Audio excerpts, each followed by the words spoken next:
Hello everybody, I am Ben from Team Panic, and today we're going to continue our work towards hybrid world by building a beetleweight. Now, as with the vertical robot that I built last week, this robot is going to be purely based on damage and getting as much damage out as I possibly can. Now, the whole robot isn't going to be finished this week because at the very least the weapon is going to need to be laser cut or water jet cut out of steel, which is not going to happen all in this week. However, let's just have a quick look at the design. So the idea for this one is I'm going to base this on one of the most damaging small robots, smallish robots that I know of, which is crippling depression. So crippling depression is Robert Cohen's 13 kilo undercutter robot, and that thing is so cool. And I love it to pieces, so we're going to try and replicate something similar here, but in the 1.3 kilo weight class. Now, there's going to be a few minor changes from Robert Cohen's design. Obviously, his is much bigger than mine is going to end up being, but I love the idea of an undercutter, so we're going to try something like that of our own. Before we get to any of the kind of major chassis stuff, though, I need to test the weapon system out. I wanted to do a live shaft, which meant that the shaft would spin as well, but I very quickly realized that was going to make the robot way too tall, so I've changed my mind and we're going for a dead shaft design, but I just want to make sure that this dead shaft design actually works before I commit the thing to steel and plastics and all of that kind of stuff. So let's fire up the 3D printer and get moving.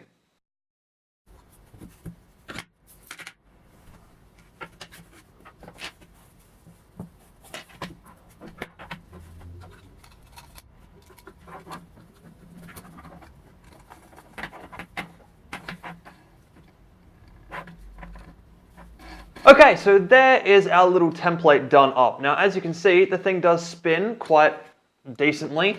The only problem is there is actually a bit of wobble in here. Now, that is because I'm running a single skateboard bearing in underneath the thing, and that isn't good because a skateboard bearing is supposed to be 8 millimeters in diameter, or the internal thing is supposed to be 8 millimeters, but an M8 bolt, which is supposed to also be 8 millimeters, does have a little bit of play inside that bearing. So there is a little bit of wiggle room, but at the same time, this thing is going to have to be raised up off the ground anyway, and enough that the wiggle shouldn't make it hit the ground or the actual robot chassis. That's what I was kind of worried about, was the weapon hitting something critical like the robot itself or the ground, but it looks like that shouldn't happen. So this design is going to be the way forwards.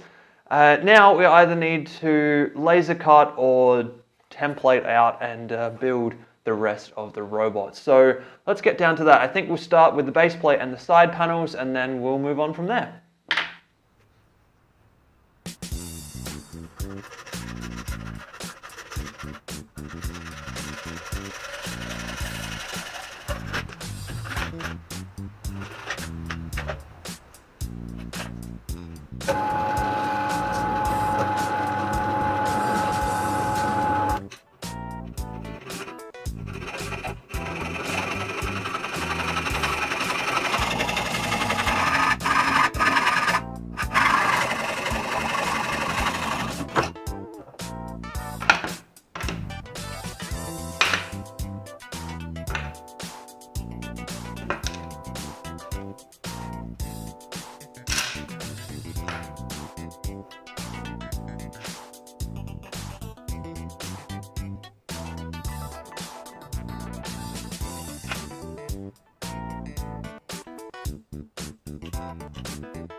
And unfortunately, that's all the time I have for this week. I've been doing a bunch of different things this week, and kind of everything's got to be a little bit off track. Hybrid World is coming up, but there's also a couple of things I need to do before Hybrid World, one of which you'll actually see a little bit of next week, all going according to plan. So this is the very start of my undercutter. Annie, are you okay? That's the new name for this. Obviously, as I said at the start of this video, it is inspired by crippling depression, being an undercutter, but there are a few major differences.